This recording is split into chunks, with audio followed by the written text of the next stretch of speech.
Si dos individuos se prestasen dinero entre sí, en lugar de pedirlo a un banco, no sería posible que este préstamo inflase la cantidad total de dinero circulante, ya que el prestamista no puede prestar lo que no tiene, cosa que los bancos sí pueden hacer.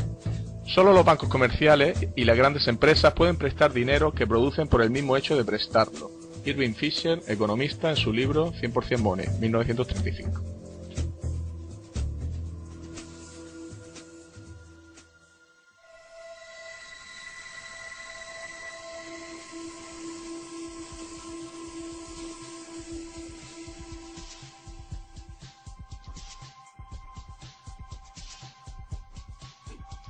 El estudio del dinero, por encima de otros aspectos de la economía, es un campo cuya complejidad sirve para distorsionar u ocultar la realidad, no para esclarecerla.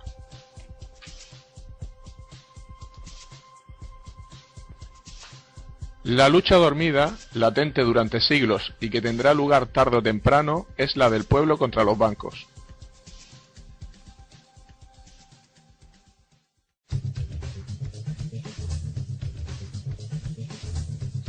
El dinero es deuda 2.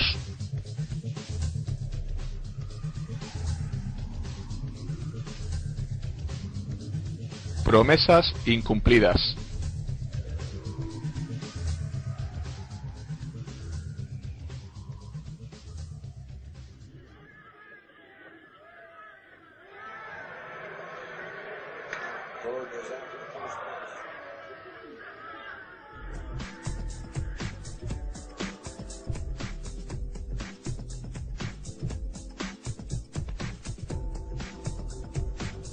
¿Queréis limonada?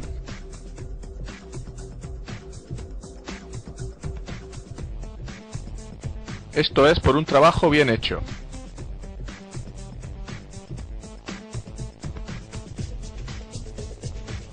Desde luego estos chicos se buscan bien la vida. Vuestros ahorros estarían mejor en una cuenta bancaria. De esa forma vuestro dinero trabajaría para vosotros.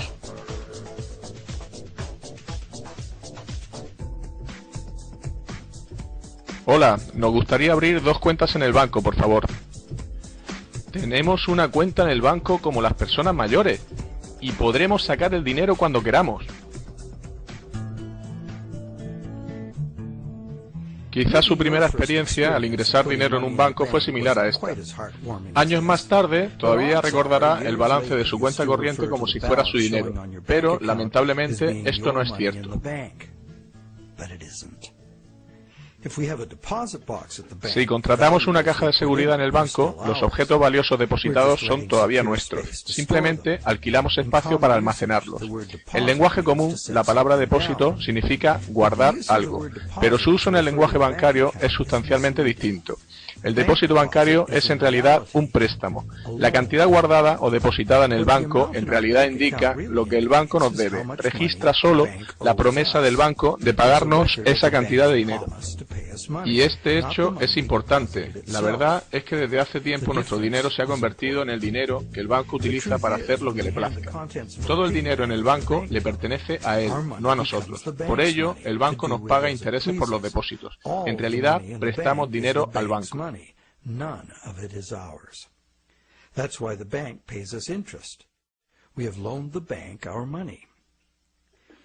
Parece una simple discusión léxica, pero no lo es. Sabemos que podemos pedir al banco que nos devuelva nuestro dinero en efectivo en cualquier momento, pero no por ello cambia lo anterior. No es una discusión trivial, es importante. ¿Qué pasaría si algunos de nosotros supieran realmente el modo en que trabaja realmente la banca? Toda la economía actual se sustenta en un sistema de crédito bancario, y cuando ese sistema deje de funcionar, todo el mundo sufrirá. Impagos, embargos, bancarrotas, quiebra bancaria, rescate gubernamentales.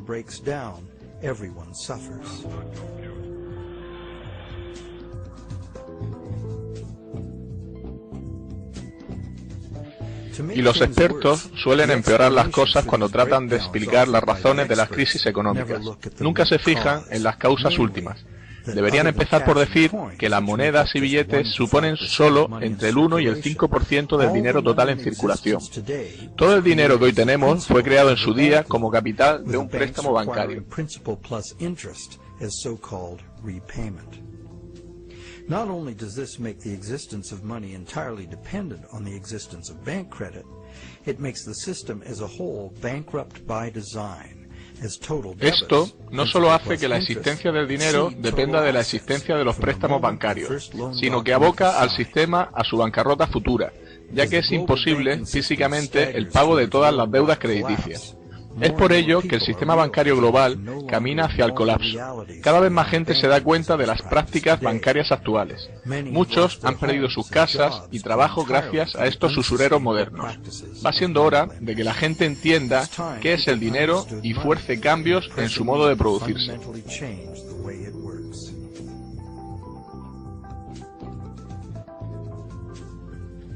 Clarificar conceptos bancarios sería un primer paso para entender el sistema. Ya sabemos que un depósito es en realidad un préstamo al banco.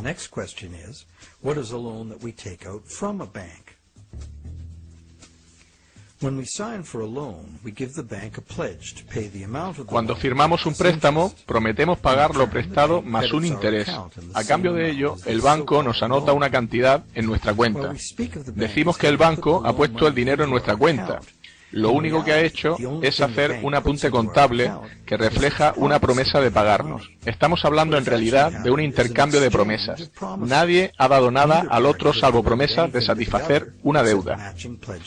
Entonces, ¿quién presta y quién pide prestado en realidad? Los términos préstamo, prestamista y prestatario son realmente confusos.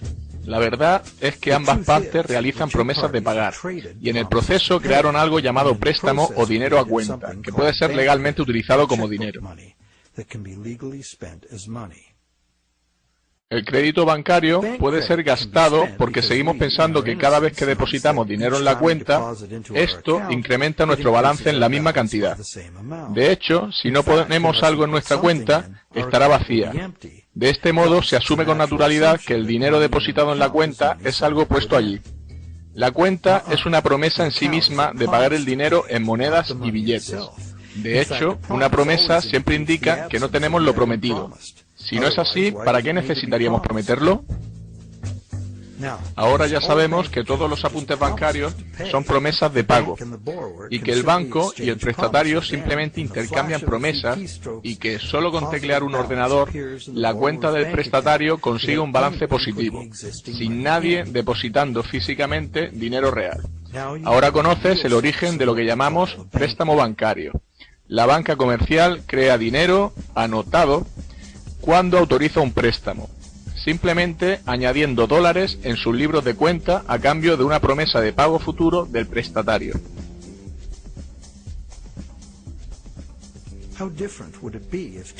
¿Cambiaría la cosa si las dos partes se acordaran hacerse con un sótano y una imprenta y creasen dinero imprimiéndolo? Sabemos en qué consiste la falsificación de dinero: imprimir miles de billetes falsos de dólar. Esta es también una manera de crear dinero de la nada. El dinero nos da la capacidad de adquirir bienes y servicios del mundo real. Los falsificadores claramente disponen de la capacidad de adquirir bienes reales y servicios, sin darnos nada a cambio, salvo un simple trozo de papel. Los falsificadores obtienen algo a cambio de nada, directamente a expensas de quienes aceptan el dinero falsificado. Y si el dinero falsificado no es descubierto, ellos obtienen su beneficio a través de las ganancias de todos.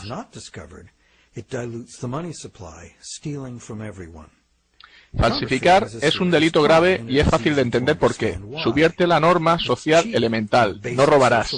Sin embargo, pedir un préstamo bancario también crea más poder de compra. A pesar de ello, en lugar de considerarlo una forma de robo, lo consideramos la base de nuestro sistema monetario.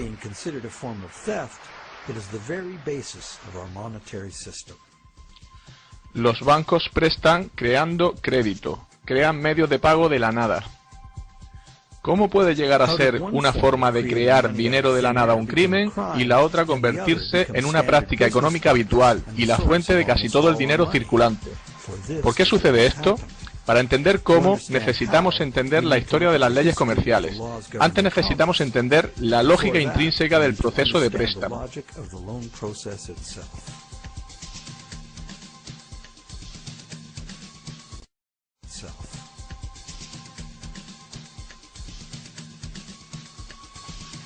Anatomía de un préstamo. El motivo. El prestatario quiere adquirir un bien que no puede permitirse hoy en día. Sin embargo, esta persona tiene la confianza de que tendrá suficiente dinero en un tiempo para pagar el precio original y una cantidad adicional llamada interés. Por ello, acude al banco a negociar un préstamo. Este cliente está en condiciones de prometer un dinero en el futuro. Sin embargo, por el momento no tiene dinero, por ello necesita el préstamo.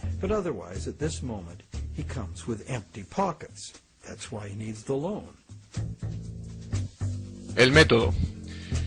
Todos sabemos lo que sucede a continuación. El banco consigue que el cliente firme un contrato, o en su defecto, entregará al banco el objeto que pretende comprar con el préstamo.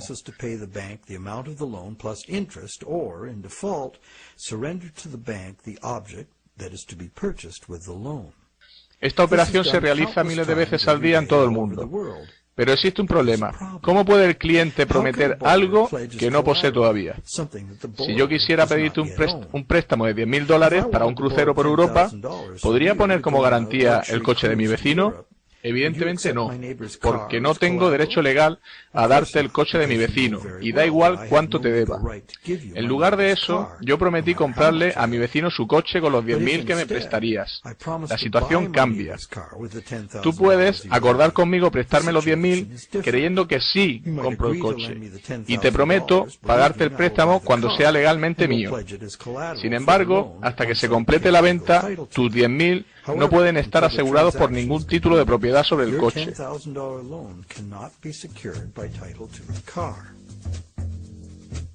La secuencia de los problemas que vienen a continuación puede permitir evitarlos fácilmente. Puedes comprar el coche y vendérmelo a mí. El banco lo hace de la misma manera. Si el cliente acude a un banco para comprar un bien, ¿por qué simplemente el banco no lo compra con su propio dinero y posteriormente lo vende puntualmente al cliente cobrándole un interés? Porque el banco y el cliente han acudido a la adquisición con los bolsillos vacíos. El banco cumple su parte del préstamo creando una cantidad para el prestatario. La verdad es que el autodenominado prestatario ha empeñado su cuenta adquiriendo un coche. Como consecuencia de esto, todavía no lo posee. El banco, que en teoría le ha prestado el dinero, no lo ha aportado físicamente, y si todo va bien, nunca lo hará. Aceptación del fraude. El cliente prestatario cree que los números de su cuenta representan su dinero en el banco. Como el resto de nosotros no entiende la diferencia entre dinero existente y promesa de dinero. Si de todos modos lo puede gastar, ¿cuál es el problema? Por ello, la cuestión es, ¿aceptará la vendedora del coche la promesa de pago del banco? Cierta gente puede pensar que el efectivo sale del banco del comprador. ¿Por qué? Esto se debe a que la vendedora sabe por experiencia que puede ingresar el talón en su banco e incrementar su cuenta. ¿Qué sucede a continuación?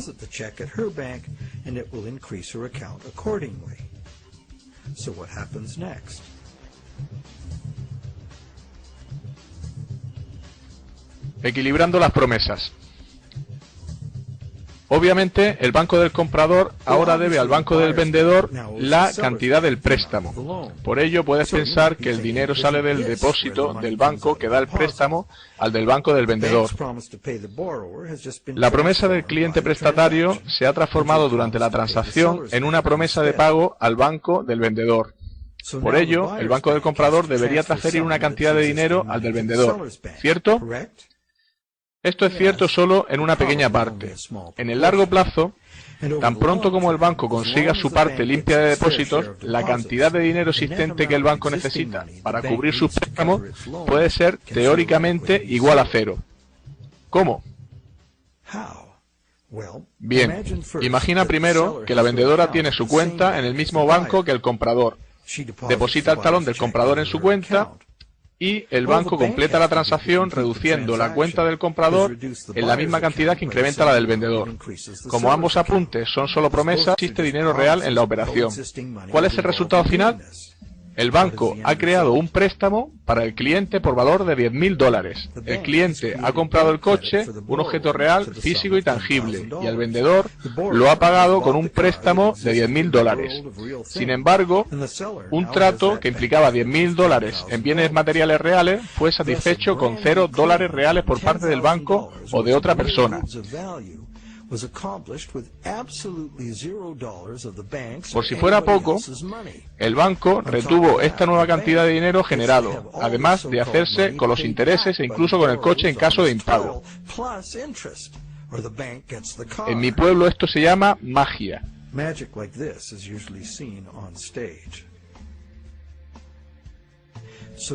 Veamos qué sucede si la vendedora deposita el talón en un banco diferente.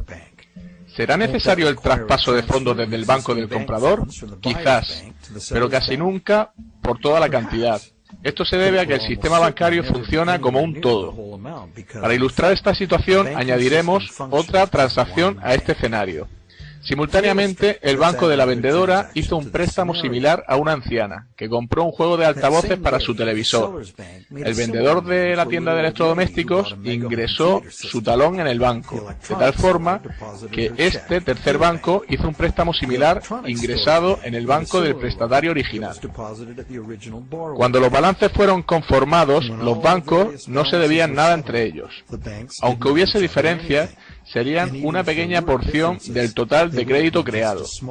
Por lo tanto, los bancos prestan a sus depositantes cantidades de dinero mayores de las que ellos mismos necesitan para hacer préstamos. Esto se debe a que los bancos necesitan a su vez pedir prestado a otro banco para activar su propio crédito siendo depositado en dichos bancos. Los bancos son capaces de hacer nuevos préstamos y crear cantidades de dinero ligado a deuda debido a que los bancos mantienen sus balances crediticios con créditos entrantes. Generalmente, este dinero no vuelve a salir de los bolsillos del banco. El banco puede invertir fondos propios en bonos empresariales y gubernamentales u otros instrumentos financieros. Si dibujamos un diagrama, quedaría así. El interés que los gobiernos y empresas pagan a los bancos en sus bonos es pagado por nosotros. Lo abonamos como parte de nuestros impuestos y en el precio de los bienes y servicios que adquirimos.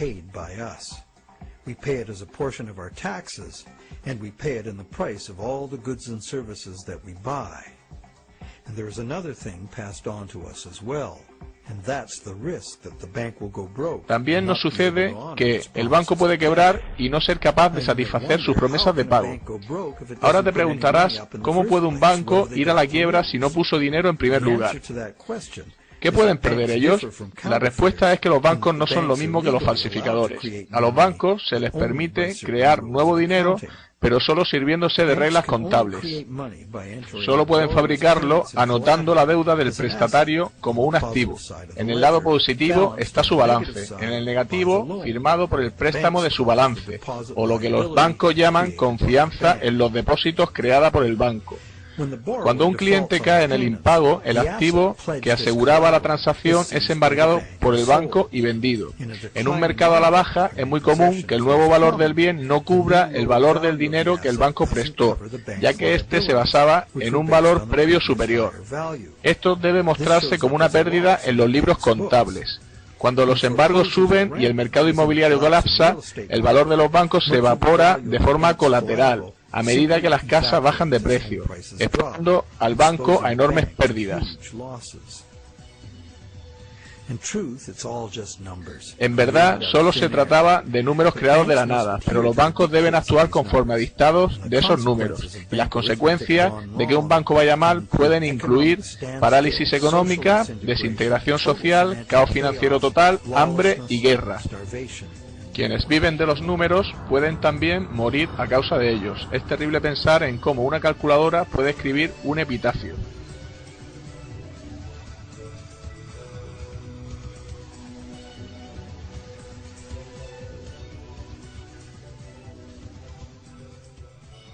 Aunque creemos que entendemos la anatomía de los préstamos, todavía asumimos que en el fondo el sistema funciona y que el total de los créditos que contemplamos será pagado. Al final, ninguno de los dólares que realmente existen ha cambiado de manos.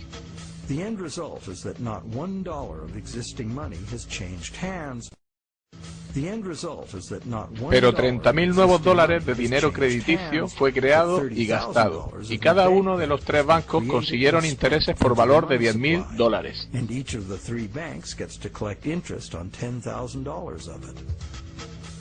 ¿Es la creación de estos 30.000 dólares, de hecho, un acto similar a la falsificación? La diferencia es que el sistema bancario es legal, regulado por los gobiernos y la justicia para seguir las reglas contables. Otra diferencia es que no hay una víctima evidente, como la persona a la que le cuelan un billete falso. Los bancos argumentan que comprador y vendedor estaban de acuerdo. ¿Dónde está el fraude? Si hay un fraude en esto, ¿quién pierde? Veamos quién consiguió lo que quiso en el trato.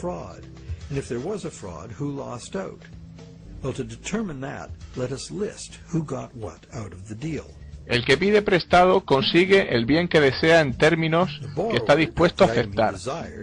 Puede, maldiga haber pedido un préstamo cuando haga frente a los intereses, o quizá viva felizmente agradecido de haber conseguido el préstamo. La vendedora consigue un incremento de su saldo, en cuya cuenta desde niña acostumbraba a pensar se guardaba el dinero en el banco. Confía que podrá gastarlo cuando sea necesario y a voluntad. Lo que a la vendedora le importa es que le paguen todo. Está contenta. ¿Alguien resulta perjudicado como resultado del negocio?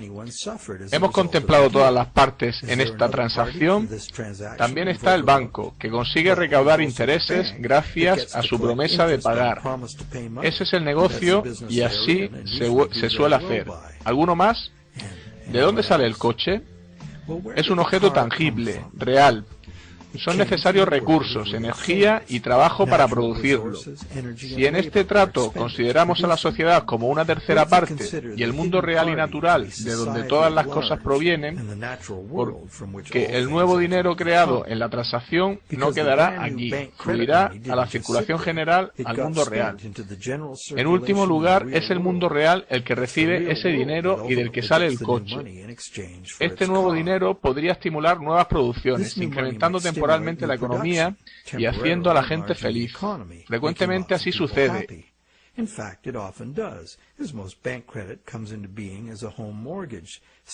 Y la mayoría de los préstamos son hipotecarios. Sin embargo, después de este uso productivo inicial, este nuevo dinero creado reaviva el flujo monetario porque reduce el poder adquisitivo de la mayoría de los consumidores una ínfima cantidad. En contraste a esto, una falsificación tiene víctimas concretas. Aquí todos perdemos, porque la sustancia real del préstamo, el coche, fue extraído de la economía hace tiempo por una ligera pérdida de valor del dinero de todos. El descenso del poder adquisitivo de los ahorradores, debido a la inflación, es mayor que el de aquellos que se dedican a gastar.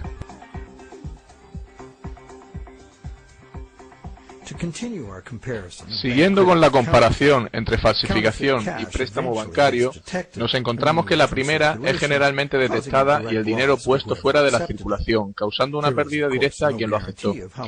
No hay garantía de cuándo será detectado, ni una agenda para su retirada de la circulación. El crédito bancario es también puesto fuera de circulación cada cierto tiempo. Cuando se devuelve el préstamo, la parte principal o capital de cada pago se extingue. Recuerda que casi todo el dinero existente hoy en día se debe al crédito bancario. Sin embargo, cada dólar que llega a manos del banco queda registrado para ser utilizado algún día en amortizar capital de un préstamo, con lo que se retira de la circulación a la economía en forma de intereses a depositantes de una cuenta u otras obligaciones del banco.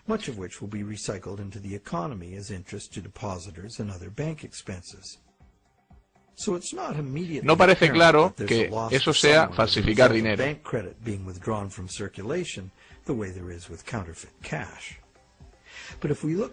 Pero si miramos más detenidamente, encontramos algo interesante. No necesitamos más que conocimientos aritméticos elementales para entender el poder que nos da controlar los flujos monetarios. ¿Y por qué el sistema actual necesita expandir continuamente la deuda o llegará al colapso? Si la tasa de dinero creado cae por debajo de la tasa de dinero destruido, la cantidad total de dinero en uso se reducirá. Esto se llama deflación, porque el flujo de dinero se deshincha como un balón. El resultado es menos dinero referido a los bienes y servicios disponibles. Cuanto menos dinero haya para pagar bienes y servicios, los precios de los mismos irán más a la baja. En principio, esto suena bien y pudiera ser cierto si el dinero no fuese creado como deuda e interés. La deflación es un buen negocio para quienes no están en deuda, pagado en bienes y servicios a nuestra elección.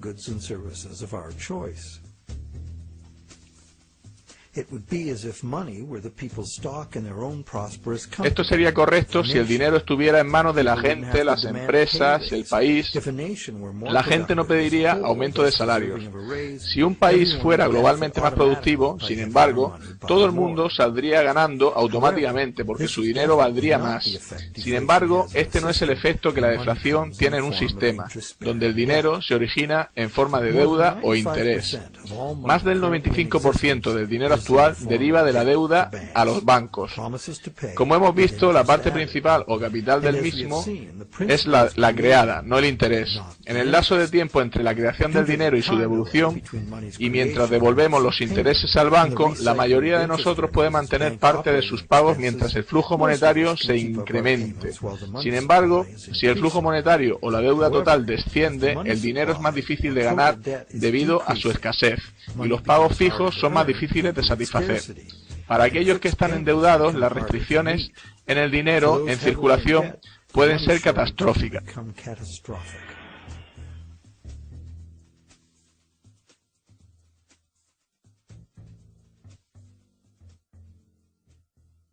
La economía mundial descansa en el consumidor. Si deja de gastar el dinero que no tiene en cosas que no necesita, estamos acabados. El efecto psicológico de la caída de precios y salarios acelera todo el proceso, porque quienes tienen que devolver préstamos, empresas incluidas, se ven incapaces de hacerlo, por lo que no se endeudan ni refinancian más. Sin préstamos nuevos para refinanciar a los viejos, el flujo de dinero se reducirá, resultando de ello un descenso en el empleo y el poder adquisitivo, incluso en el caso de que haya abundancia de recursos y capacidad productiva. Esta espiral matemática hace inevitable los embargos masivos. Los precios bajan porque nadie quiere gastar su dinero. El mercado a la baja destruye el valor del bien que garantizaba el préstamo, causando enormes pérdidas a los bancos. Algunos incluso cierran, la confianza empresarial y del consumidor se pierde, y siguen disfunciones sociales y económicas. Con el sistema monetario que tenemos, los ahorros de toda la vida pueden desvanecerse en un abrir y cerrar de ojos. Esta espiral desastrosa no puede ser parada si el gobierno no crea nuevo dinero por sí mismo o se endeuda con la banca privada, para crear suficiente dinero para reflotar la economía. El ejemplo más común lo tenemos en el hundimiento bursátil de 1929. Como consecuencia psicológica de la caída de las acciones, se dieron menos préstamos y por ello hubo menos creación de dinero.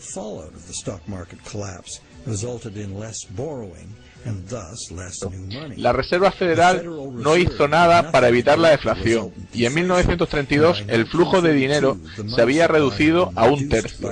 Mucha gente perdió su hogar porque el dinero para pagar las letras de su piso simplemente no existía.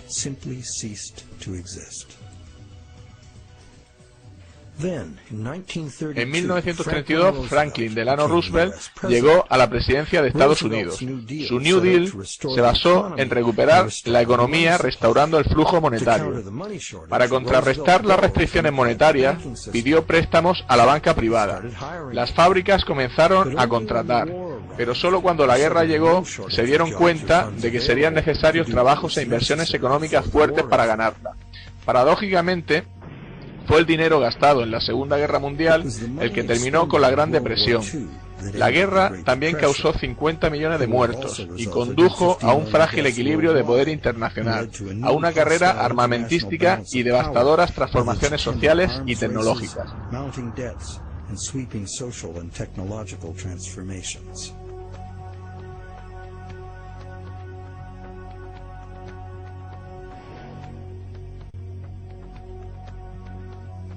Cuando un gobierno depende de la banca para conseguir dinero, ellos y no los gobernantes controlan la situación, ya que la mano que da está por encima de la que toma.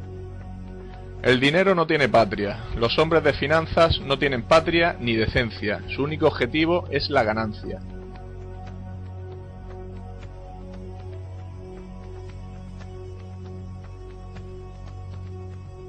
No volvería a hacer la guerra en favor de ciertas inversiones deleznables de los banqueros. Solo hay dos cosas por las que vale la pena luchar: para defender nuestros hogares y por la Carta de Derechos de nuestra Constitución. Hacer la guerra por cualquier otra razón es simplemente un crimen. No hay nada para nosotros salvo caer cada vez más profundo en deudas con el sistema bancario para conseguir las cantidades de dinero cada vez mayores que la nación necesita para su expansión y crecimiento. Nuestro sistema monetario no es mejor que una trampa. El poder del dinero que ha sido capaz de eclipsar a los responsables gubernamentales no es simplemente el poder de las grandes fortunas, sino que es nada más y nada menos que una nueva técnica de destruir dinero añadiendo y retirando anotaciones en cuentas bancarias, sin el más mínimo interés por el bien de la comunidad o el papel que el dinero debería tener en ella. Permitir que eso derive en beneficios a particulares es crear primero un brazo secreto e ilegal del gobierno y por último un rival con fuerza suficiente para subvertir cualquier forma de gobierno. Un sistema monetario justo es la única alternativa. El ciclo de bonanza y pérdidas económicas es generalmente llamado ciclo de los negocios, como si fuera algo natural, como el ciclo del carbón o el agua. Estos ciclos naturales son dirigidos por el sol, pero ¿qué guía el ciclo de los negocios? Una respuesta es la creación y flujo de dinero, que como vemos depende de los préstamos. Veamos lo que pasa durante el periodo de vigencia de un préstamo. Ya sabemos que un préstamo no es más que la promesa de pagar de un banco, que el banco crea en su libro de cuentas. Eso es lo que sabemos. La promesa de pago del banco es generalmente gastada en un bien o servicio, y se le permite circular, haciendo fácil y sencillo el intercambio de estos bienes o servicios. Como medio de intercambio, hoy prometemos pagar dinero. Making the efficient exchange of goods and services easier to accomplish. Nada supera su usabilidad y flexibilidad. Sin embargo, no se crea dinero para pagar el interés, con lo que se trata de una situación a la larga imposible de resolver. Es decir, si los prestatarios tuvieran que pagar todo el interés que se debe de golpe, tendrían que luchar por una cantidad del dinero circulante existente, que sería en todo caso inferior a lo que deben. El porcentaje que sería incapaz de cancelar sus préstamos sería simple de calcular. Sin embargo, el interés generalmente se paga a lo largo del tiempo y no de una vez. Si los ingresos por intereses revirtiesen al flujo económico como gasto, estarían disponibles para ser gastados repetidamente. Entendido esto, es relevante saber si los intereses son de hecho impagables.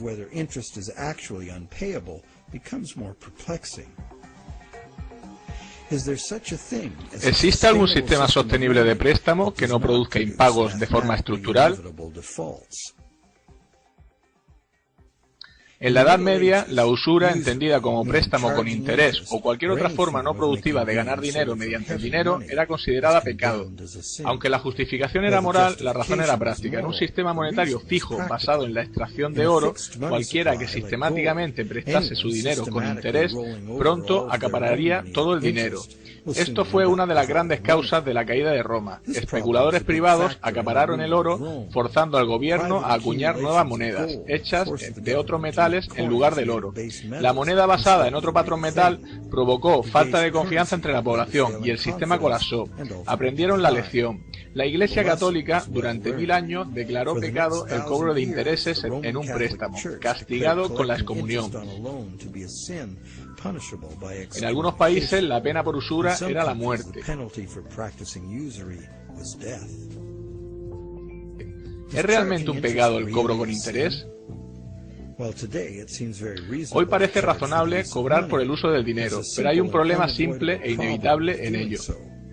El problema viene si los prestamistas no gastan cada céntimo de interés que reciben, de forma que los endeudados puedan ganarlo de nuevo, dependiendo de sus virtudes o lo duro que trabajan. Alguien puede caer en el impago simplemente como resultado de la aritmética. Esto es fácil de ilustrar con un flujo determinado de dinero que viene del oro. Tan pronto como todas las monedas que conforman el interés son gastadas y los prestatarios pueden ganarlas, las mismas monedas son usadas para pagar una y otra vez el interés. El usurero puede aprovechar comprando bienes con ese dinero, pero el dinero debe ser gastado, no prestado o retirado de la circulación. Este acuerdo sería sostenible si no añadimos nada más.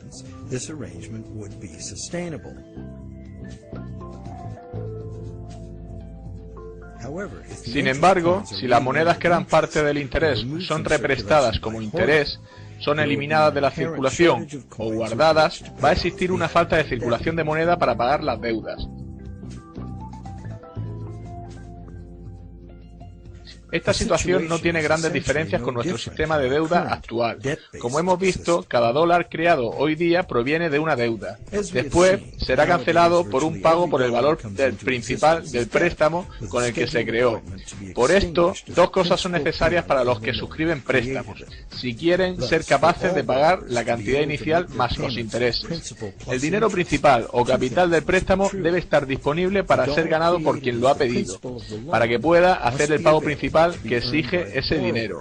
Asimismo, cada dólar que el cliente paga al banco como interés también debe estar disponible para ser ganado de nuevo por él, para que pueda ser pagado como intereses una y otra vez.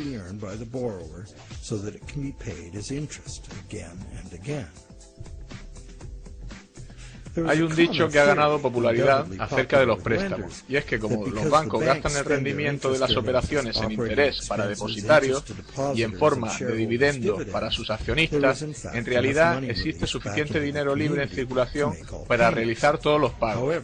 Sin embargo, esa idea es de una extrema simpleza. Aquí se muestra lo que sucede si alguien como tú, yo o un prestamista no bancario obtiene un dólar y lo presta con interés. Bien, ahora el mismo dólar es propiedad de dos prestamistas y se le añaden dos intereses. Además, este dólar es prestado, repagado y represtado por el prestamista secundario. Ya no está disponible para satisfacer los intereses del préstamo principal que lo creó, salvo como parte de otro préstamo.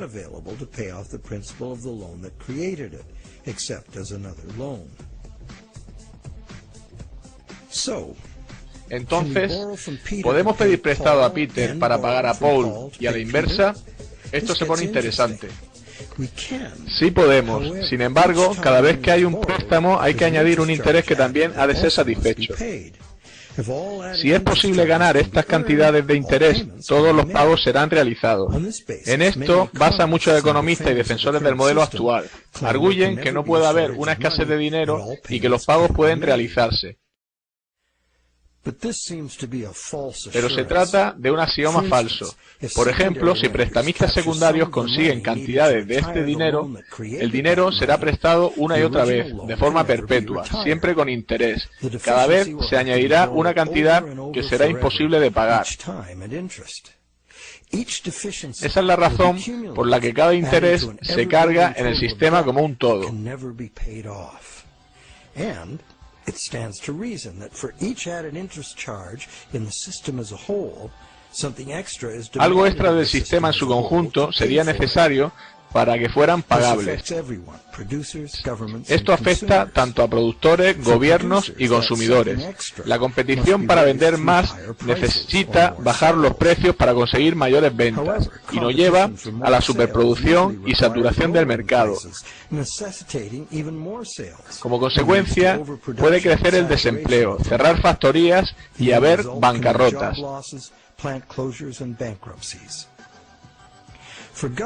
Los gobiernos salen al paso incrementando los impuestos. Subir los impuestos resta dinero a la economía productiva, lo que conlleva una reducción de la capacidad de los contribuyentes.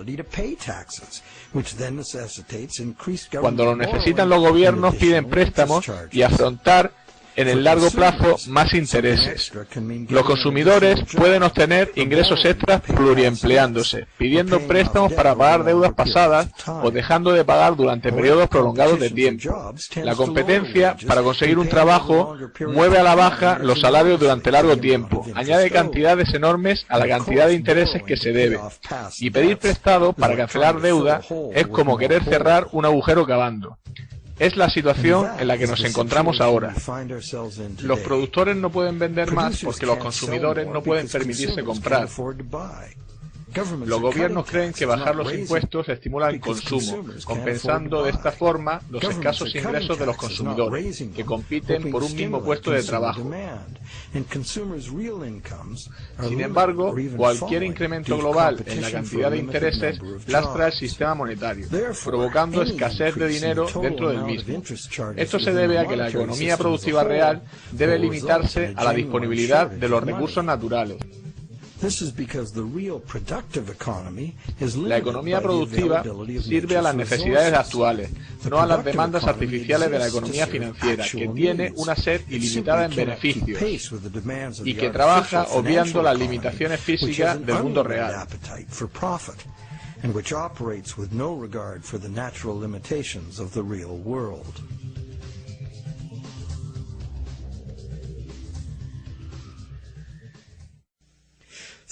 Creer que siempre habrá dinero para pagar los intereses pudiera parecer razonable. Sin embargo, está lejos de ser cierto. Debería serlo al 100%, pero es imposible.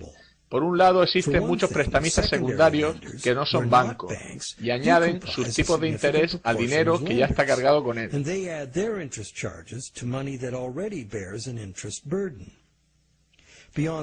Más allá de esto, tenemos la expectativa de que el dinero genera dinero. Se fabricaría y estaría en condiciones de ser ganado el dinero necesario para gasto, en lugar de ser prestado con usura o invertido para obtener ganancias. Sin embargo, podemos concluir que esas dos condiciones, que deberían ser verdaderas para todos los deudores de préstamos, tanto en el capital como en el interés, y que por eso estarían en condiciones de cancelar su deuda, no se dan en el sistema actual. No existe en el sistema actual restricción alguna a la refinanciación por terceros del dinero que fue creado como préstamo. No existe intención alguna de los bancos de poner las ganancias a disposición de los deudores para ser ganadas y que puedan pagar sus deudas. Muy al contrario, los bancos invierten esos beneficios en conseguir más beneficios. Pero no solo son los bancos los causantes de esto. Cualquiera que entre en el ciclo del préstamo contribuye a hacer más grande la burbuja, a expensas de quienes no serán capaces de conseguir dinero para cancelar sus deudas y que se verán obligados a refinanciarlas hasta ser embargados. Una bola de nieve mayor se agranda más rápido. De la misma forma, crecen los intereses en un préstamo mayor. El rico se hace más rico y el pobre se hace más pobre. El dinero necesario para los prestatarios, en su reino inferior de la economía productiva, del trabajo diario, sube unos escalones para jugar en el casino del mundo de las ganancias financieras abstractas. Y en ese mundo es donde las transacciones son apenas apuestas a números, en un esfuerzo por lograr mejores cifras. Nada tiene esto que ver con satisfacer las necesidades reales de las personas.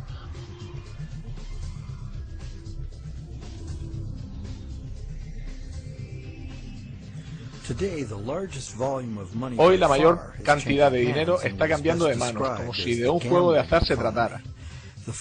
Las bolsas, el mercado de la deuda y otros elementos financieros son manejados por bancos y fondos de inversiones para obtener el máximo beneficio posible.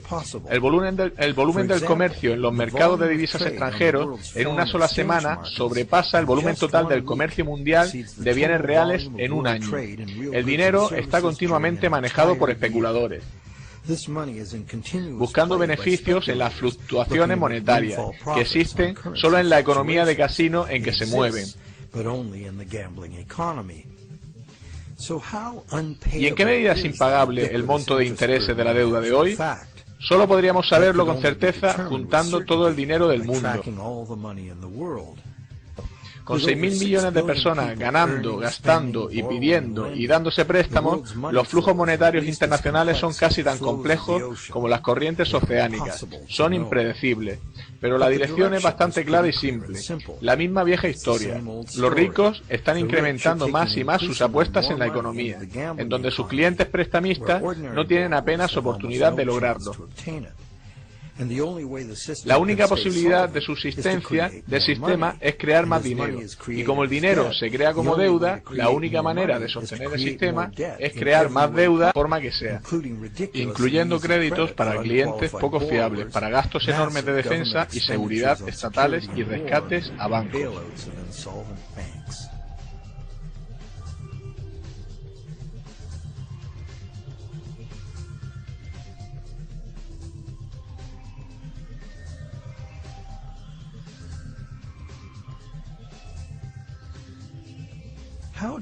¿Cómo el ciclo de crédito individual se convirtió en un fenómeno conocido como ciclo de los negocios? El ciclo del préstamo individual puede ser descrito así. Primero, hay un estímulo económico razón del desembolso inicial. A esto le sigue la inflación, ya que el nuevo dinero básicamente rescata el flujo de dinero. Eventualmente, a la inflación le sigue la deflación. Las refinanciaciones de préstamo gradualmente van extinguiendo el dinero circulante. Mientras el ciclo del préstamo individual coincide, ambos ciclos pueden suavizarse, pero crea una oferta de dinero y precios bastante estables, aunque al menos en parte es necesario el incremento del flujo de dinero, ya que el dinero para pagar el interés no fue creado. Este es el modelo en el que se basa nuestra economía. Evitar espirales deflacionarias y mantener a raya la inflación constituye el arte de la economía, que se define ampliamente como lograr la llamada estabilidad de precios.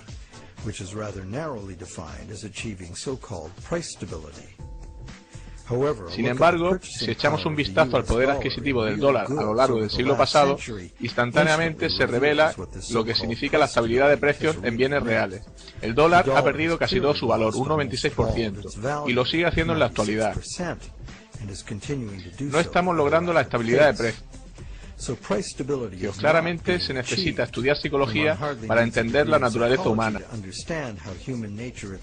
El ciclo del crédito individual dentro del fenómeno colectivo del ciclo del negocio. La simple razón es que si una persona ve grandes perspectivas en un negocio pidiendo préstamos correctamente y expandiéndose, otros confían en lograr lo mismo.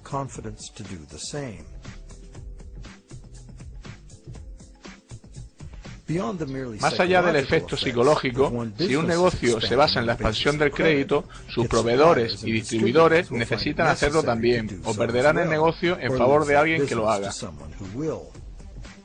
El mismo efecto podría darse en el caso de una compañía que no encuentra crédito. Por lo tanto, es previsible que los ciclos individuales de préstamo tengan un recorrido paralelo entre ellos, en lugar de darse al azar, y cuando lo hacen a mayor escala estamos ante el llamado ciclo de los negocios, que proviene directamente de las acumulaciones de la fuerza de ciclos individuales. Para concluir, alguien puede alegar que más allá del intercambio de promesas hecho entre el banco y su cliente, la sociedad se mueve entre una inflación crónica y la dependencia monetaria hacia los bancos, para pagar intereses realmente inasumibles. Esto da lugar a una aceleración en el incremento de la deuda y a una depreciación del dinero. La única alternativa sería un colapso deflacionario de la economía, seguido de un caos social o una guerra. Esta situación tan insana contagia a la sociedad y la debilita a todos los niveles. Somos como adictos. La solución no es consumir más heroína, sino más y más dinero prestado. Y eventualmente nuestra capacidad colectiva para prestar y refinanciar préstamos está agotada. Ello nos lleva a expandir el crédito hacia nuevos mercados, creando esencialmente un instrumento para conducir a más personas hacia una deuda perpetua. En Estados Unidos, esta expansión continua de la deuda ha alcanzado más de 53 trillones americanos de dólares de deuda, lo que supone unas 5 veces los ingresos anuales de todo el país. ¿Está el mundo feliz del final de esta transacción crediticia? Seguramente no. En realidad vivimos ajenos al origen de los problemas. La banca actual es un sistema ilusorio, basado en la falsificación y que busca el control social. ¿Qué pasa con los bancos? ¿Cómo consiguen ganancias como resultado de esto?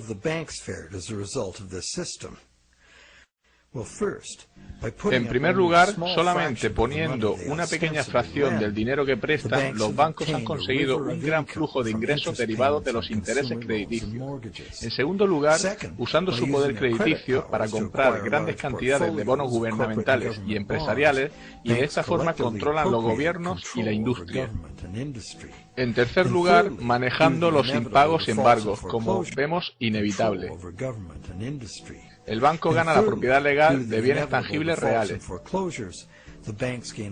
Finalmente sucede lo peor. Si hay un impago masivo, el banco acumula grandes pérdidas. El gobierno es forzado a rescatar a los bancos con ayudas multimillonarias para salvar al sistema financiero. ¿Cómo se financian esos rescates? Adivínalo. Más deuda para el contribuyente. Un auténtico logro para sacar esto adelante. Y sin ser consciente la mayoría de las víctimas.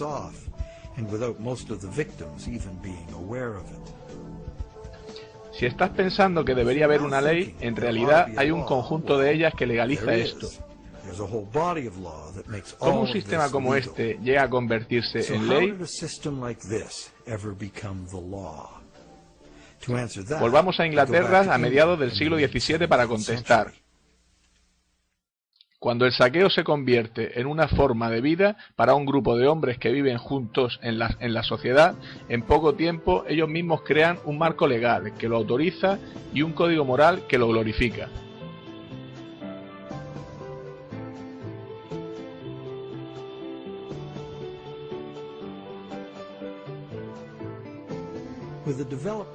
Con el desarrollo de mejores embarcaciones y las nuevas exploraciones que permitieron, el comercio se expandió rápidamente. Para desarrollar el comercio sobre largas distancias y periodos prolongados de tiempo, los contratos escritos se hicieron más y más imprescindibles y sofisticados. Bajo la ley inglesa había quedado establecido hace mucho que un contrato habría tenido lugar si algún bien real ha cambiado de manos. Un traspaso de bienes o derechos en propiedad fue el kit del intercambio, y eso fue lo que el juzgado evaluaría con imparcialidad, no solo las palabras en el documento. Un contrato por el cual no ha habido intercambio de bienes reales o derechos de propiedad era facto o nulo, y podría ser declarado así por un juzgado. Así, un contrato en el que un coche fue puesto como garantía ni siquiera sería posible calificarlo de contrato. Ninguna ley común lo pondría en valor. Además, en el caso de una disputa sobre un contrato de derecho común, solo alguien que de hecho había dado consideración a la transacción.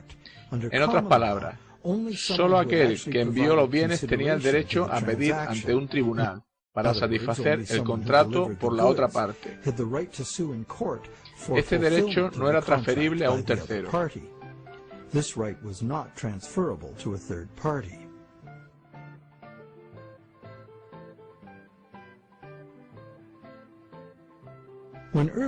Cuando los comerciantes pioneros iban en expedición con bienes, compraban los bienes de su país con moneda local y los vendían en moneda extranjera de un país distinto.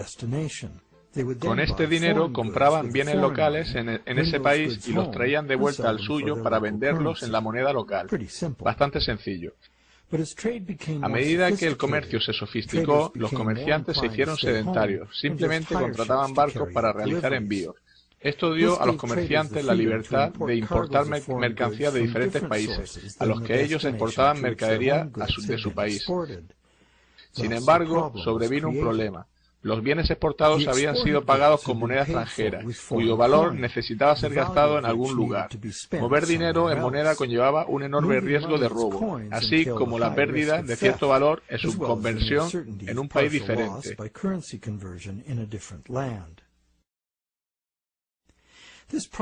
Este problema en los pagos a distancia fue superado por el uso de letras de cambio. Una letra de cambio era una orden firmada de un ordenante a un comerciante, exigiendo que el pago de una suma de dinero a la persona que se identifica como beneficiario. Estaban asegurados por firma y no podían hacerse valer ante un tribunal por un tercero ajeno a las partes originales. Por lo tanto, no estaban acostumbrados a un ladrón o una tercera parte. Probablemente te has dado cuenta que eran los predecesores de los talones bancarios. El ordenante daba instrucciones para que el banco pagase al beneficiario, una persona cuyo nombre se citaba una cierta cantidad de dinero. Esto funcionaba para las transacciones entre conocidos entre sí. La letra de cambio se usaba como una orden de pago en una moneda diferente y lejana, pero los comerciantes pronto quisieron más flexibilidad, generalizar las letras de cambio para pagar a cualquier tipo de comerciante, incluso en la misma moneda, usando letras de cambio como el dinero mismo. Para ello, estas letras debían poder ser utilizables y exigibles por terceros. Como veremos, este fue el momento en la historia del derecho que abrió paso a nuestro sistema bancario. Un tercero, que podría haber comprado onerosamente una letra de cambio sin estar implicado en el intercambio original, no podía esperar el amparo de un juzgado para hacer valerla. Y en base al contrato cobrar la deuda. Este hecho hizo que las letras de cambio de terceros fueran un riesgo inaceptable. Para poder seguir usándolo y garantizar su pago, esencialmente equivalentes a dinero, la ley debería ser revisada para contemplar este incipiente instrumento. En Inglaterra, por una serie de decisiones legales desde 1664 a 1999, este problema fue solventado imprimiendo letras cambiables por terceras partes.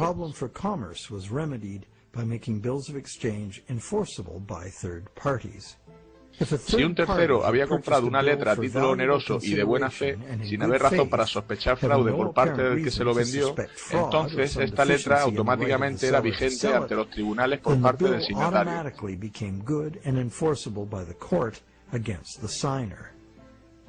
¿Qué significa este cambio? Significa esencialmente que cualquier letra de cambio se consideraría legítima una vez vendida. Las letras de cambio y otros tipos de promesas firmadas de pago podrían ser traspasados y hechos valer en un juzgado, exceptuando los talones, justo los que los mercaderes querían. Ahora los contratos de deuda podrían ser vendidos como cosas y hacer negocios sería mucho más fácil. No solo eso, sino que abrió un nuevo mercado para los buscadores de ganancias, comerciando con letras de cambio propias.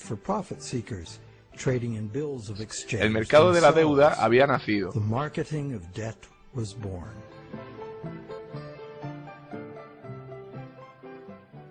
El cambio legal tuvo otro efecto también.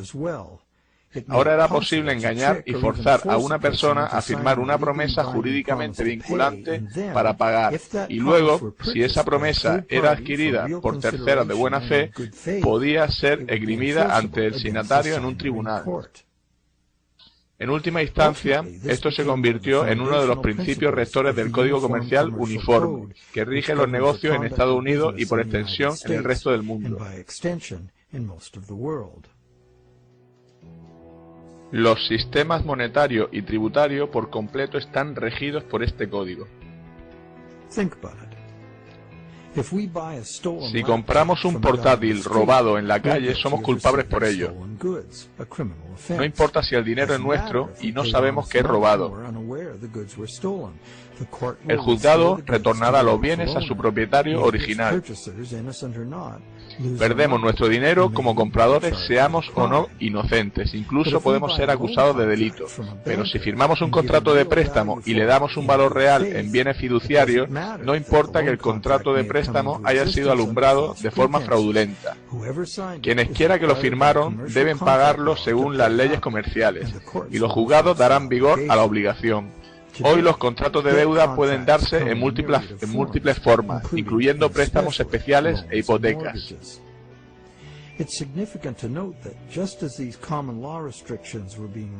Es relevante saber que tras eliminarse las restricciones legales, fue fundado el nuevo Banco de Inglaterra. Fue el primer banco autorizado a crear dinero de la nada, y los contratos del nuevo banco se hicieron totalmente vigentes ante el prestatario. El banco obtiene beneficio de los intereses de todo el dinero que creó de la nada.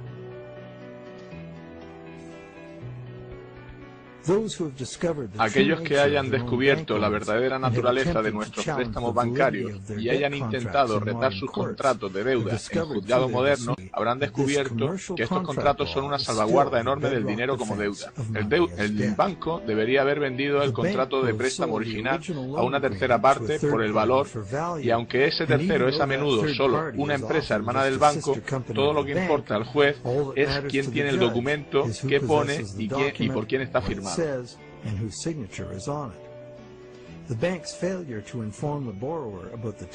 El banco no informó bien al prestatario acerca de la naturaleza del contrato de préstamo, y la ausencia de dinero en efectivo por parte del banco no es relevante.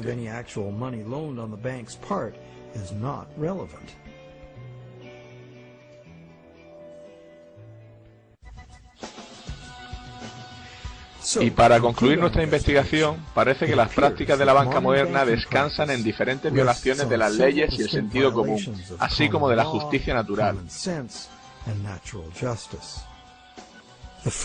La primera violación es el fraude que comete el que presta, al apropiarse de una propiedad que no posee todavía, y el banco es cómplice, ya que a sabiendas acepta la promesa fraudulenta como soporte para el crédito que crea. La segunda violación es la negativa del banco a revelar la verdadera naturaleza del contrato. El banco lo llama préstamo, lo que lleva al endeudado a pensar que le están prestando una cantidad de dinero. Como sabemos, el banco solo ha empeñado su palabra, reflejándolo en un apunte informático, una promesa que el banco sabe que quizá no tenga que cumplir.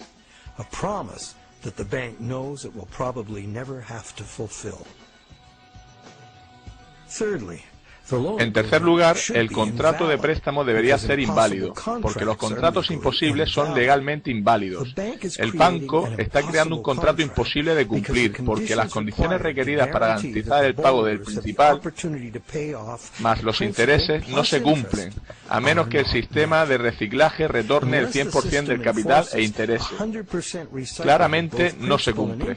Algunos prestatarios irán al impago y a perder los bienes que pusieron en garantía de sus préstamos, debido simplemente a restricciones estructurales del dinero.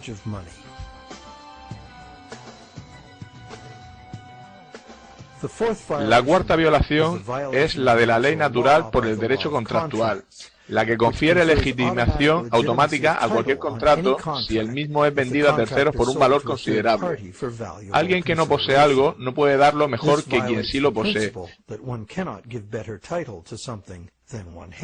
Pero quizá el mayor fraude de todos es que la mayor parte del pueblo que produce la riqueza real del mundo está en deuda y en riesgo de perder todo lo que han trabajado en manos de los bancos, que han convertido el dinero en meras promesas de pago. ¿A dónde nos lleva esto?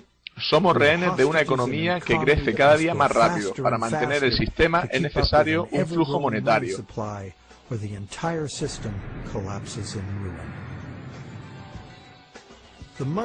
El sistema monetario actual rechaza reconocer que la economía real está limitada por la capacidad material del planeta para proveer las materias primas y los servicios que la economía precisa. El planeta es finito, y aunque parezca obvio que la economía no puede crecer a un ritmo acelerado siempre, nuestro sistema monetario corre como el autobús de la película Speed. No puede bajar de velocidad o la bomba que tiene consigo estallará. Y nuestra situación es todavía peor, porque la tasa de endeudamiento debe acelerarse o la economía entera se hunde. La noción de crecimiento perpetuo e infinito es posible. Esto es una gran falacia de la economía moderna, una desilusión fatal, nacida de la envidia. Probablemente es inevitable un hundimiento social, ambiental y económico sin precedentes, gracias a este sistema monetario incapaz de adaptarse a esta realidad.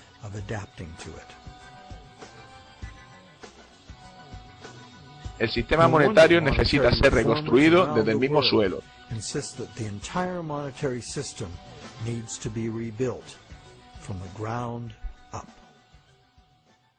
El negocio bancario no conlleva el fraude, lo es en sí mismo.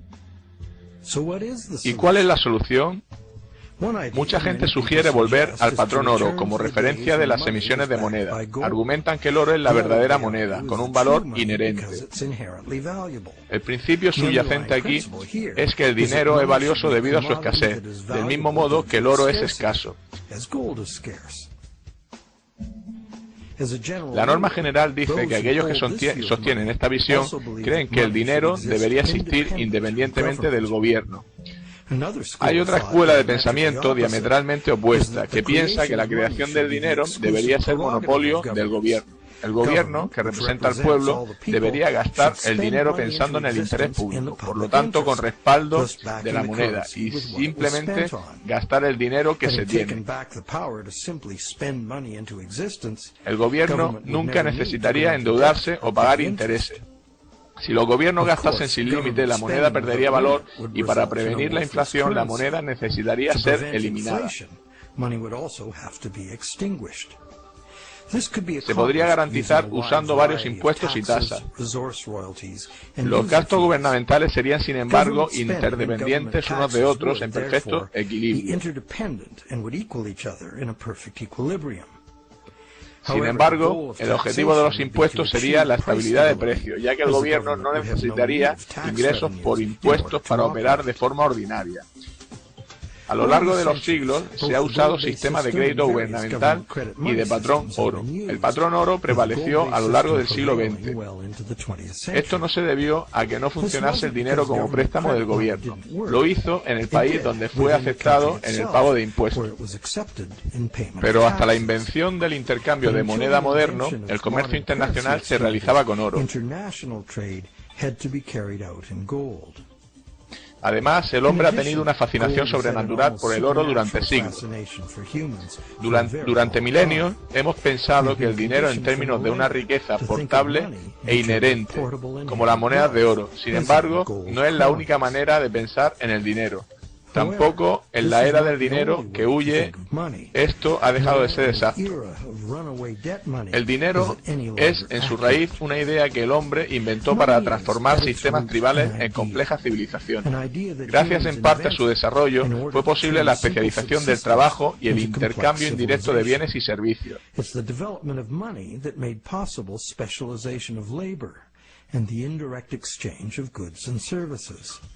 La historia del dinero va desde el trueque, pasando por las monedas y los billetes apoyados en oro, al dinero digital y ahora en las promesas de pagar ese dinero electrónico.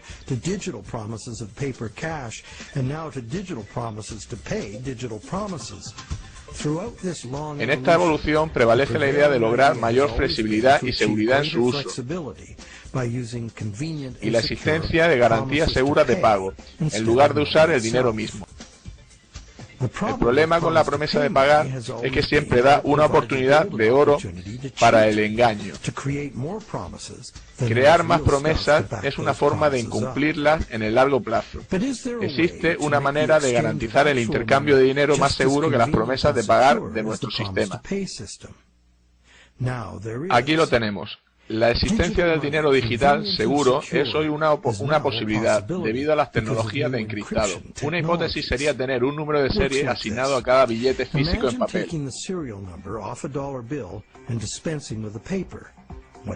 ¿Qué tienes? Un dólar digital.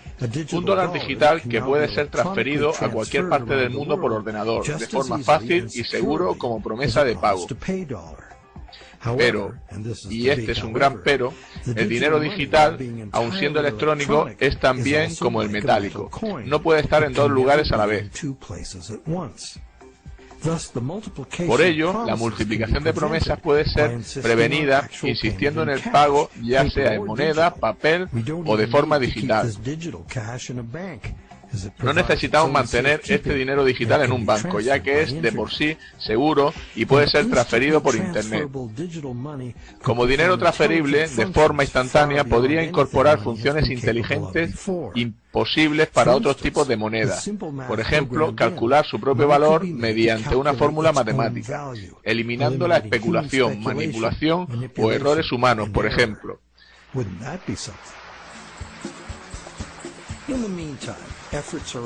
Mientras tanto, se realizan esfuerzos para la reforma legislativa del sistema monetario. Se ha escrito sobre diferentes iniciativas como leyes de reforma monetaria, detallando cómo devolver a los gobiernos el monopolio de la creación de dinero y limitando a los bancos su capacidad de préstamo a la forma en que la mayoría de la gente piensa que en realidad funciona. Siempre se han planteado reformas de este tipo y siempre perseguían la misma idea. Los beneficios de la puesta en circulación de dinero pertenecen al pueblo.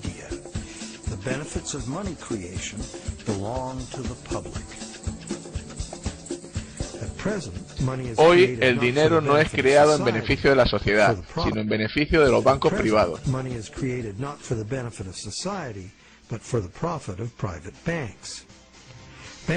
A los bancos les encanta crear cantidades enormes del mismo, puesto que así consiguen recaudar más dinero en intereses y llegan a ser más ricos. En el proceso, los bancos ganan más control sobre todos, individuos, industria y políticos.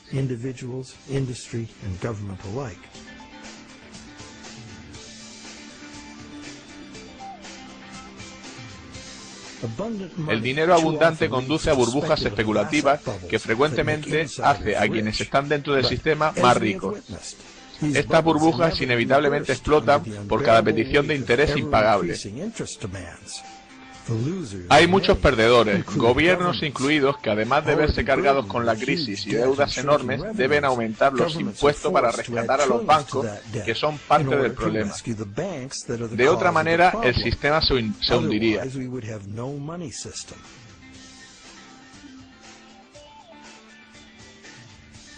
Es una situación absurda y trágica, teniendo en cuenta que los gobiernos podrían crear ellos mismos el dinero y gastarlo libre de interés en infraestructuras, educación, sanidad universal, etc. La mayoría de ese dinero, libre de deudas, se incorporaría a la economía como salario, circulando para beneficio de todos. Este tipo de dinero abundante apoyaría una economía productiva revigorizada en la que los ahorros de la gente podrían basarse en préstamos reales basados en dinero existente. El origen del dinero está en el intercambio de bienes reales. Sin el valor que se le da en el mundo, el dinero no es nada. Como hemos visto, en el mundo real, es el mundo real el que hace el préstamo, no el banco. Las personas, su trabajo y las materias primas y los animales son la fuente de la riqueza real. Asimismo, la creación de dinero y sus beneficios pertenecen al interés público, no a la banca privada. ¿Qué hay del interés? Como hemos visto, los intereses nos crean un problema aritmético que solo se puede solventar de tres maneras.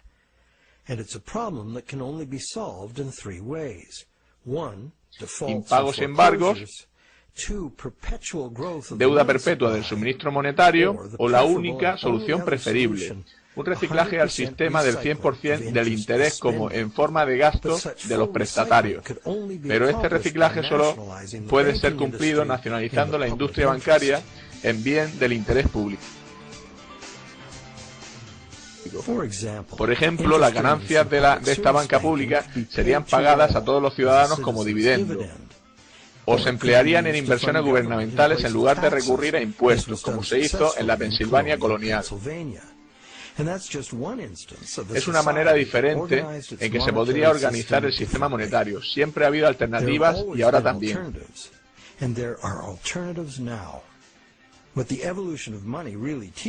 Lo que la evolución del dinero nos enseña es que el valor real del dinero es muy simple y sencillo.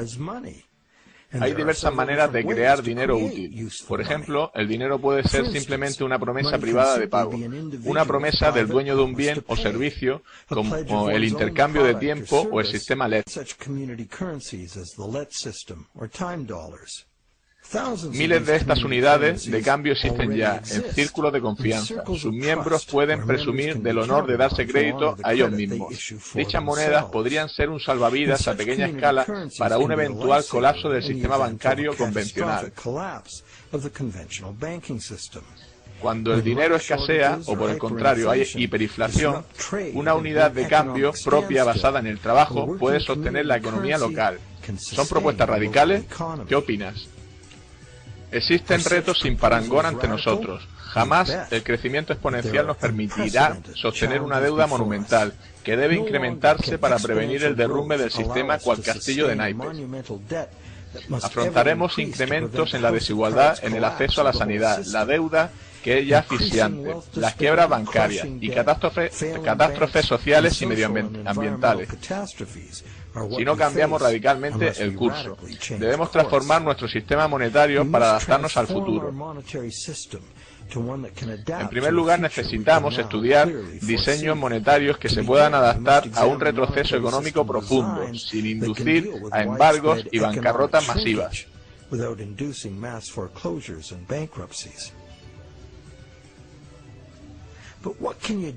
Pero, ¿qué puedes hacer tú?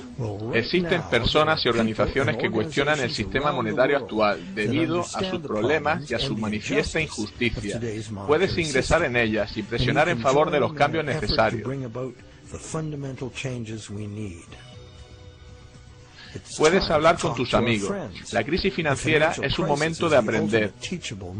Cuando los gobiernos tienen que rescatar a los bancos que antes prestaban dinero, las contradicciones, el fraude y las fallas fatales del sistema actual resultan evidentes.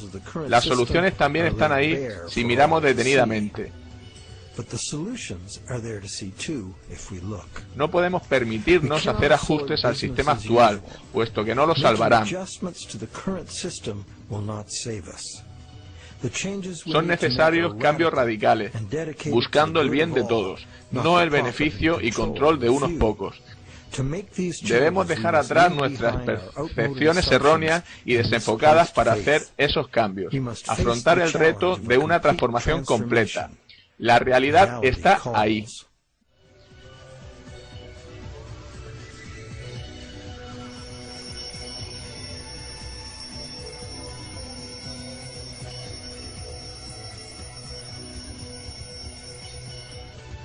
El dinero no paga nada, nunca lo hizo ni lo hará. Esos bienes y servicios solo pueden ser pagados por otros bienes y o servicios. Es un axioma económico tan viejo como el hombre. Solo cuando haya muerto el último árbol, el último río haya sido contaminado y se extinga el último pez, nos daremos cuenta de que el dinero no se come. Bueno, ¿queda alguien ahí? Espero que sí, porque esto de estar doblando la verdad es que es un poco coñazo, ¿eh? Y además la información que aparece en el vídeo es importante. En realidad es la más importante para comprender en qué mundo vive. Yo os pido disculpas por los errores de traducción que haya podido cometer y sobre todo por lo que no he entendido y no haya sabido explicar bien, pero bueno, yo supongo que no habréis tenido demasiados problemas. Abrazos.